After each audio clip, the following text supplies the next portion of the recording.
नमस्कार, बहुत स्वागत है आपका खास खबर में। खबरों के साथ मैं हूं रीनू। सबसे पहले बात करेंगे शिवपुरी से बड़ी खबर की।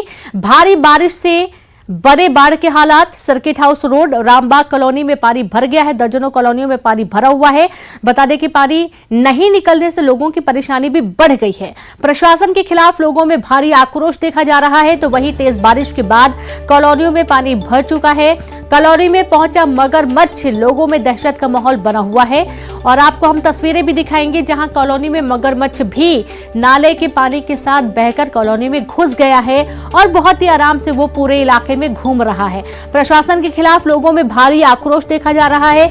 लोगों का यही कहना है कि यदि ड्रेनेज सिस्टम अच्छा होता तो इस तरीके के हालात नहीं बनते। आप ये तस्वीरें देखकर ये अंदाजा लगा सकते हैं, ये साफ तौर पर समझा जा सकता है। ऐसा लग रहा है मानो कॉलोनी में पानी नहीं भरा है, बल्कि पानी के बीच में कॉलोनी बना दी गई हो। पूरे इलाके में पानी ही पानी नजर आ रहा है।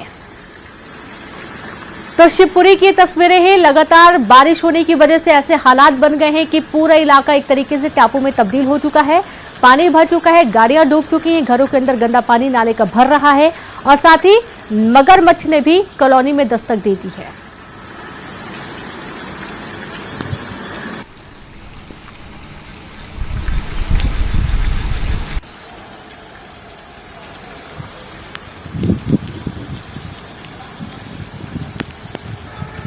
और ये चार तस्वीरें भी आपको दिखा रहे हैं जहां पर आप देख पाएंगे कि पानी पूरे इलाके में भरा है, वहीं कॉलोनी में मगरमच्छ भी घुस गया है। और ये चार तस्वीरें आप देखिए, जहां एक तरफ आप देखेंगे पूरा इलाका पानी पानी है, दूसरी तस्वीर में आप देखेंगे लोगों का घरों से बाहर निकलना भी मुश्किल है, सड़कों पर पानी भरा हुआ है। तीसरी तस्वीर आप देखेंगे और अंदाजा लगाइए कि किस तरीके से सड़कें उखड़ गई हैं किनारों से और अब सड़कों का कटाव भी शुरू हो चुका है। तो वही चौथी तस्वीर है सबसे भयानक, जहां पर मगरमच्छ घरों के बाहर ऐसे घूम रहा है मानो कि बहुत आम जीव जंतु हो जो कि घरों के बाहर टहलते हैं। अब घर के बाहर मगरमच्छ को देख हर किसी की सांसें फूली हुई हैं। ये चार तस्वीरें बताने के लिए काफ़ी हैं कि किस तरीके के हालात, निगम प्रशासन के जो दावे होते हैं वो किस तरीके से खोखले साबित होते हैं।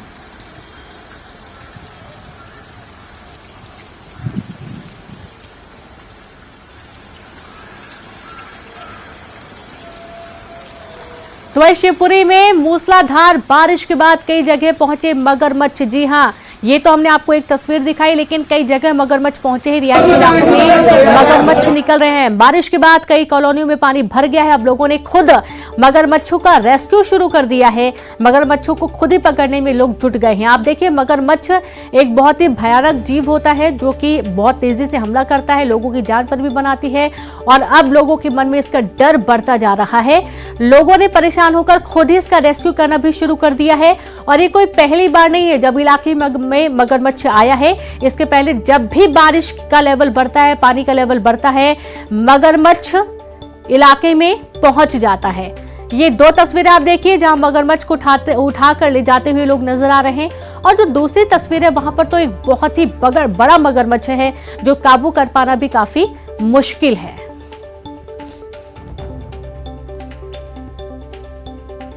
और ज्यादा जानकारी के साथ संवाददाता अशोक फोन लाइन पर जुड़ गया। अशोक, हम देख पा रहे हैं कि कई इलाकों में मगरमच्छ निकला है, कहीं छोटा मगरमच्छ का बच्चा है तो कहीं बड़ा मगरमच्छ है। अब लोगों में डर इतना है कि खुद ही रेस्क्यू करने लगे। हाँ बिल्कुल, मैं आपको बता दूं, शिवपुरी शहर में जब भी बारिश होती है तब इसी प्रकार के हालात बनते हैं। क्योंकि यहाँ के जो नाले हैं वो पहले से ही पटे पड़े हैं, जिसके कारण जरा भी बारिश होने पर नालों का पानी रिहायशी इलाकों में आ जाता है और जो नालों में मगरमच्छ है वो शहर के रिहायशी इलाकों में विचरण करने लगते हैं। यही हालात आज भी बने हैं जहाँ लगभग आधा दर्जन से अधिक कॉलोनियों में मगरमच्छ निकले हैं। महावीर नगर, प्राइवेट बस स्टैंड क्षेत्र सहित कमलागंज इलाके में भी मगरमच्छ निकले हैं। कई जगह विशालकाय मगरमच्छ है जबकि कुछ जगह पर छोटे मगरमच्छ देखने को मिले हैं।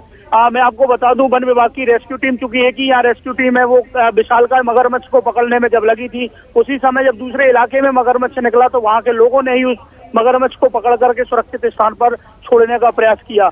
तो ये स्थिति काफी खतरनाक बन सकती है। जिस तरह से लोग यहाँ पर मगरमच्छों के साथ खेल रहे हैं, पकड़ने की कोशिश कर रहे हैं, तो ये स्थिति निश्चित रूप से। अशोक, सवाल ये भी है, आप सही बोल रहे हैं, सवाल ये भी है कि जो हम तस्वीर में देख पा रहे हैं, जिस मगरमच्छ का रेस्क्यू किया जा रहा है वो तो बेबी क्रोकोडाइल है, लेकिन हम देख पा रहे हैं कि कॉलोनी में बड़ा मगरमच्छ भी है जो कि काफी विशाल है, उसको पकड़ना बहुत मुश्किल होगा। जी मैं आपको बता दूं कि अभी वहां पर वन विभाग की रेस्क्यू टीम पहुंच चुकी है और उसको लगभग उन्होंने अपने काबू में कर लिया है। और वो लगभग 10 से 12 फुट लंबा मगरमच्छ था जो महावीर नगर इलाके में निकला था, जिसका रेस्क्यू अभी इस समय चल रहा है और उसको अभी रेस्क्यू टीम ने अपने उसमें ले लिया है, बांध लिया है उसको, और हाल ही कुछ ही समय में उसको ले जाने वाले हैं। यहाँ से ले जाकर वो उसे सिंध नदी में छोड़ेंगे। जी बिल्कुल। अब चूंकि इस तरीके के हालात हैं, यदि कोई ध्यान ना दे पाए कि घर के बाहर मगरमच्छ है और वो पहुंच जाए बाहर, चूंकि हम देख पाते हैं कि पानी के बीच से भी लोग निकलते हैं, इसी बीच यदि हमला हो जाए, जान पर बनाए, तो इसका जिम्मेदार कौन होगा अशोक? एक बहुत बड़ी लापरवाही भी कहेंगे। हाँ बिल्कुल, मैं आपको बता दूं यहाँ की जो जनता है वो पिछले लंबे समय से यहाँ के नालों की सफाइयों की बात करती आ रही है। अगर यहाँ के जो शहर के बीच से जो नाले निकले हैं, यदि इनकी प्रॉपर सफाई हो तो नालों की स्थिति यह नहीं बनेगा, पानी रिहायशी इलाकों में नहीं भरेगा। जब रिहायशी इलाकों में पानी नहीं आएगा तो मगरमच्छों का खतरा भी नहीं रहेगा। लेकिन प्रशासनिक लचरता के कारण ये स्थिति हर साल बनती है। पिछले साल भी मैं आपको बता दूं कि 2 अगस्त से 8 अगस्त तक शिवपुरी में भारी बाढ़ आई थी, भारी तबाही हुई थी, उससे भी प्रशासन ने यहाँ किसी प्रकार का कोई सबक नहीं लिया। और अब आज फिर से जो रात भर, जो पिछली रात और अब भी जो बारिश चल रही है, उसके कारण एक बार फिर शिवपुरी की जनता संकट में है। जी बहुत शुक्रिया आपका अशोक, तमाम जानकारी के लिए। तो शिवपुरी की जनता संकट में, हालांकि वन विभाग की टीम मौके पर पहुंच गई है, मगरमच्छ का रेस्क्यू कर लिया गया है, लेकिन एक बड़ी लापरवाही भी कहेंगे, क्योंकि ड्रेनेज की व्यवस्था अच्छी न होने की वजह से इस तरीके के हालात बनते हैं। छत्तीसगढ़ में भारी बारिश का दौर जारी है। मौसम विभाग ने प्रदेश के कई जिलों के लिए ऑरेंज और रेड अलर्ट जारी कर दिया है। रायगढ़, जांजगीर चांपा और बलौदाबाजार, महासमुंद जिले के लिए रेड अलर्ट जारी किया गया है। रायपुर, धमतरी, मुंगेली, बिलासपुर, कोरबा, गरियाबंद, दुर्ग के लिए ऑरेंज अलर्ट जारी किया गया है। बारिश से प्रदेश किस कदर बेहाल है, इन तस्वीरों में देखा जा सकता है। बलरामपुर में बारिश से नदियां उफान पर हैं, पहाड़ों पर घने बादल छाए हुए हैं। बलौदाबाजार में बारिश से मार्ग बंद हो गए हैं। महानदी, शिवनाथ नदी और जोंक नदी उफान पर है। जांजगीर चांपा में महानदी उफान पर है। शबरी पुल के ऊपर से पानी बह रहा है, पुल कई घंटों से बंद है। बलौदाबाजार और रायपुर मार्ग बंद हो गया है। अंबिकापुर लगातार बारिश हो रही है। बारिश से सिंगी, टाना और मिंड्रा कला के बीच बना मार्ग बह गया। जशपुर में बारिश का पानी घरों में घुस गया है। मुंगेली में बारिश, शिवनाथ, मनियारी, आगर नदी सहित सभी नदी नाले उफान पर हैं। लोगों को सुरक्षित स्थान पर पहुंचाने का प्रयास किया जा रहा है। दुर्ग से गोताखोरों की टीम बुलाई गई है। कोंडा गांव में बारिश का जो सितम है वो लगातार जारी है।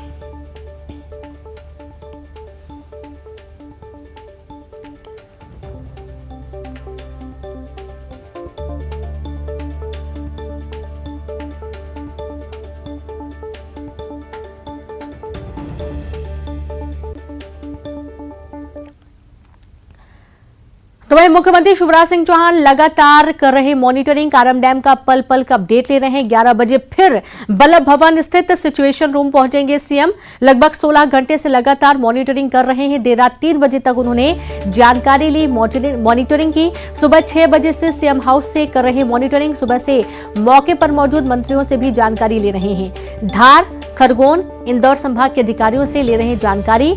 पैरेलल चैनल से रेगुलेटेड पानी निकलने तक की मॉनिटरिंग।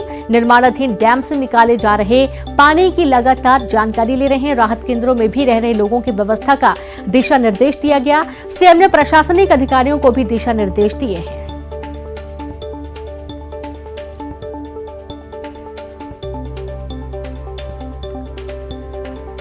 तो लगातार मॉनिटरिंग की जो तस्वीरें हैं वो आप कल से ही देखते आ रहे हैं, जहां मुख्यमंत्री अपने व्यस्ततम कार्यक्रम के बीच में भी वक्त निकाल रहे हैं और अधिकारियों से बातचीत कर रहे हैं। तुरंत उन्होंने मंत्रियों को भी रवाना किया था। संबंधित मंत्री मौके पर मौजूद हैं। तुलसी सिलावट भी मौके पर मौजूद हैं और आप ये देख पाएंगे कि क्या व्यवस्थाएं की गई हैं, क्या काम किए गए हैं, कहां लापरवाही बरती गई है। यहां तक कि जो ग्रामीण इलाके हैं, जो ग्रामीण जन हैं, उनकी क्या व्यवस्थाएं खाने पीने की, रहने की जा रही हैं, वे कब तक घर वापसी कर पाएंगे और पानी की निकासी कितनी हो चुकी है, कितना बाकी है, कैसा काम किया जाना है। ये तमाम बिंदु हैं जिनको लेकर मुख्यमंत्री काफी संजीदा नजर आ रहे हैं और वो पल पल की अपडेट भी ले रहे हैं। साथ ही जो ग्रामीण इलाके हैं, ग्रामीण जो हैं, उनके खाने पीने, रहने की व्यवस्था किए जाने के भी निर्देश दिए गए हैं। जब तक ये पूरा कंफर्म नहीं हो जाता है, डैम की स्थिति बिल्कुल सुधर नहीं जाती है, तब तक ग्रामीणों की सुरक्षा की जिम्मेदारी की बात कही गई है। संवाददाता मनोज जुड़ गए हैं। मनोज, हम देख पा रहे हैं कि लगातार से हम मॉनिटरिंग कर रहे हैं। एक बार फिर से 11 बजे प्रमुख बैठक बुलाई गई है। जी बिल्कुल, लगातार उनके द्वारा मीटिंग, समीक्षा और मॉनिटरिंग का जो काम है वो लगातार जारी है। कल देर रात तक 3 बजे तक जो है वो लगातार मॉनिटरिंग का काम जारी था और फिर सुबह 6 बजे से मुख्यमंत्री शिवराज सिंह चौहान पल पल की अपडेट लेने का काम कर रहे हैं। हालांकि 11 बजे जो है वल्लभ भवन के जहां से मॉनिटरिंग कर रहे हैं सिचुएशन रूम से, वहां पर एक महत्वपूर्ण बैठक बुलाई गई है, क्योंकि रात 3 बजे से जो है वो पानी डैम से निकलना शुरू हो गया था। जो चैनल बनाया गया था पेरलर, वहां से पानी की निकासी शुरू हो गई थी। यही कारण है कि आगे अब किस तरीके से प्रशासन काम करेगा, उसको लेके एक महत्वपूर्ण बैठक के दिशा निर्देश दिए जाएंगे, क्योंकि लगातार मुख्यमंत्री शिवराज सिंह चौहान की नजर है। पीएम नरेंद्र मोदी को भी लगातार बातचीत के जरिए वो अपडेट देने का काम कर रहे हैं। केंद्र की तमाम एक्सपर्ट जो है वो लगातार मॉनिटर कर रहे हैं, लगातार उनके भी दिशा निर्देश के तहत आगे के काम की रूपरेखा तैयार की जा रही है। तो अभी भी संकट पूरी तरीके से नहीं टला है। यही कारण है कि आगे की रणनीति किस तरीके से रहने वाली है। जो गांव को खाली कराया गया है, वहां पर अब किस तरीके से इस जो पैरेलल जो चैनल बनाया गया है, जहां से पानी की निकासी रात 3 बजे से शुरू हो गई और अभी 10 साढ़े 10 से ज्यादा का समय हो गया। तो ऐसे में आगे किस तरीके की स्थिति रहने वाली है, क्या पानी की निकासी को लेके एक और पैरेलल क्या चैनल बनाना पड़ेगा, बाईपास करके पानी को दूसरी जगह से निकालना पड़ेगा, ये तमाम तरीके के बिंदु है। क्योंकि लगातार एक्सपर्ट और जो टीम बनाई गई है तकनीकी वो लगातार अपने कामों के तहत बिंदुवार जो है वो जानकारी सरकार से साझा कर रही है और उसी के हिसाब से आगे की प्रक्रिया और गतिविधियों को अंजाम जो है प्रशासनिक अधिकारियों के द्वारा दिया जा रहा है। तो 11 बजे आगे की रणनीति तैयार की जाएगी। बहुत शुक्रिया आपका जानकारी के लिए मनोज। तो इस तरीके से लगातार निगरानी की जा रही। 11 बजे एक बार फिर से प्रमुख बैठक बुलाई गई है। और खबर धार से ही है, जहां पर कारम डैम फूटने का खतरा टल गया है। डैम काटकर बनाई गई है कैनाल से निकलने लगा है पानी और अब राहत की सांस लोगों ने ली है। 18 गांव भी सुरक्षित हैं। राहत और बचाव दल ने भी राहत की सांस ली। लगातार 40 घंटे से पोकलेन मशीनों से चल रही थी खुदाई का काम चल रहा। डैम का जलस्तर तेजी से कम हो रहा है। डैम के साइड से बांध का पानी निकाला जा रहा है। सीएम लगातार मॉनिटरिंग भी कर रहे हैं। कुछ तस्वीरें भी आप देखिए, जहां से आप समझ पाएंगे कि किस तरीके से पानी का रिसाव हो रहा था। और अब जो कैनाल बनाई गई है जिससे पानी निकाला जा रहा है, वो भी आप देखिए, पानी धीरे धीरे अब निकलना शुरू हो चुका है। 40 घंटे की कड़ी मशक्कत के बाद कारम डैम के एक छोर को काट दिया गया, जिससे पानी निकासी की व्यवस्था हो गई। और आप देख सकते हैं कि अब पानी बड़ी तेजी से इस एरिया से निकल रहा है और ये पानी है वो नीचे चला जा रहा है और बहुत बेग इस पानी में नहीं है और धीरे धीरे ये डैम भी अब थोड़ा सा खाली होता हुआ दिखाई दे रहा है। और अब कहा जा सकता है कि इस डैम के फूटने का खतरा अब टल गया है, क्योंकि लगातार जो पोकलेन मशीनें हैं वो काम कर रही हैं और नीचे से इसकी खुदाई की जा रही है। ये जो डैम है 52 मीटर ऊंचा डैम है और अभी इसमें 3-4 मीटर तक खुदाई हो चुकी है और आगे भी ये जारी रहेगी, यानी कि धीरे धीरे इस पूरे डैम को खाली कर दिया जाएगा। 15 MCM इस डैम में पानी भरा हुआ था, जिसको अब धीरे धीरे खाली किया जा रहा है। और सबसे अच्छी बात यही है कि 3 तरफ से पानी निकाला जा रहा है, जिससे कि ये जो पानी है वो निकलता हुआ और एक लय में बहता हुआ चला जा रहा है और इससे किसी तरह का कोई बाढ़ का खतरा गांव पर भी नहीं है, यानी कि गांव भी सुरक्षित हो गए हैं और पानी भी निकल रहा है और डैम भी बच गया है। तो ये शासन प्रशासन और जो टेक्निकल की टीम थी उनकी सूझबूझ का नतीजा है कि डैम को एक तरफ से काटकर पूरा पानी इसका निकाल दिया गया है और ये धीरे धीरे पानी निकल रहा है। और इसके बाद जब ये डैम खाली हो जाएगा, इसका लेवल कम हो जाएगा, तो फिर इस पे मरम्मत का काम किया जाएगा और इसके बाद जो इसमें चूक हुई है उस पर कार्रवाइयां की जाएंगी। हालांकि एक 5 सदस्यीय टीम बना दी गई है, पूरे मामले की जांच करेगी। जो भी दोषी अधिकारी होगा उस पर कार्रवाई की जाएगी। कैमरामैन डगलस के साथ अरुण त्रिवेदी, न्यूज 18 धार। तो कारम डैम लीकेज मामले में बड़ा खुलासा हुआ है। डैम के टेंडर से लेकर निर्माण तक में गंभीर लापरवाही, गंभीर चूक हुई है। जल संसाधन विभाग की बड़ी लापरवाही सामने आई है। जल संसाधन विभाग के ENC MS डाबर का बयान आया है। ANS कंपनी को दिया गया था डैम का ठेका। ANS कंपनी ने सारथी कंस्ट्रक्शन को कर दिया था ट्रांसफर। सारथी कंस्ट्रक्शन ने पेटी कॉन्ट्रैक्टर को दिया था ठेका, तो वहीं ईएनसी डाबर ने खुद बांध का फिजिकल वेरिफिकेशन किया। हर हफ्ते वीडियो कॉन्फ्रेंसिंग के माध्यम से होती थी डैम की मॉनिटरिंग। डाबर ने कहा ठेकेदार ने नियमों के मुताबिक नहीं किया काम। तमाम सवाल खड़े होते हैं डाबर के बयान के बाद से। जो कट निकाला है सेफली पानी जा रहा है और अभी इसका डिस्चार्ज बढ़ाएंगे और सारी चीज़ें हमारे कंट्रोल में है। किस तरह की खामी है इस डैम में? खामी ये अर्दन डैम है और अर्दन डैम ऑन कार्य चल रहा था और व्यवस्थित तरह से चल रहा था। सर, जिस कंपनी को काम दिया था हाँ। उस कंपनी ने इसका अपना काम ट्रांसफर कर दिया था, पेटी में दिया था या किसी और कंपनी को ट्रांसफर? हाँ, वो किसी और कंपनी को दिया था। तो क्या ऐसे प्रोविजन हैं या लीगल वायलेशन था? ये मतलब सबरेटर वो लीगल एज पर एग्रीमेंट तो वो उसको सबरेट किया उसने। किस वो कंपनी को? ANS company infrastructure new Delhi का मेन कॉन्ट्रैक्ट था। उसमें सारथी कंस्ट्रक्शन का जेवी था। उस जेवी में सारथी कंस्ट्रक्शन ने पेटी कॉन्ट्रैक्टर को दे दिया था। तो पूरा का पूरा दे दिया, कुछ हिस्सा दिया था? ये पूरा है। तो ऐसा हो सकता है कि पूरा का पूरा जो है कंस्ट्रक्शन सबलेट कर दे? हाँ, मतलब ये क्या है कि वो कॉन्ट्रैक्टर अपने सब कॉन्ट्रैक्ट डिसाइड करके ही काम करता है, तो वो कर सकता है। तो इसमें कुछ खामी है, क्या है, क्या दिक्कत देखने में क्या आया? क्या देखने में क्या है कि जो एज पर रेंज और इसके हिसाब से प्रोग्रेस तेजी से बढ़ाना था, तो वो कॉन्ट्रैक्टर उस कार्य में एग्जीक्यूट टाइम से कर नहीं पाया। जो एक्टिविटी इसको करना थी, अभी सारे आइटम डैम के अधूरे हैं। अर्दन डैम में हमेशा इस टाइप से जो फ्लो और अंडरग्राउंड फ्लोज रहते हैं उसको कंट्रोल तरीके से बाहर करना पड़ता है। उसमें फिल्टर डलता है, सेंटर में फिल्टर डलता है, ताकि ऐसे अनवांटेड फ्लोज आ जाते हैं तो वो गाइड होकर बोल्डर से निकल जाते हैं। सर, उस समय आप लोगों ने नहीं देखा था कि मॉनिटर नहीं किया था कि ये मॉनिटरिंग काम कर रहा है या नहीं कर रहा है? और अब भोपाल से बड़ी खबर है। राजधानी में आतंकी कनेक्शन के बाद पुलिस का हाई अलर्ट जारी किया गया। स्वतंत्रता दिवस समारोह को लेकर हाई अलर्ट जारी किया गया है। होटल, धर्मशाला, बस स्टैंड, रेलवे स्टेशन समेत अन्य सार्वजनिक रुकने ठहरने के स्थान की सघन चेकिंग। जीआरपी और आरपीएफ भी ट्रेनों की कर रही है सर्चिंग। बीते 3 माह में राजधानी में लगातार हुई आतंकी कनेक्शन के खुलासे।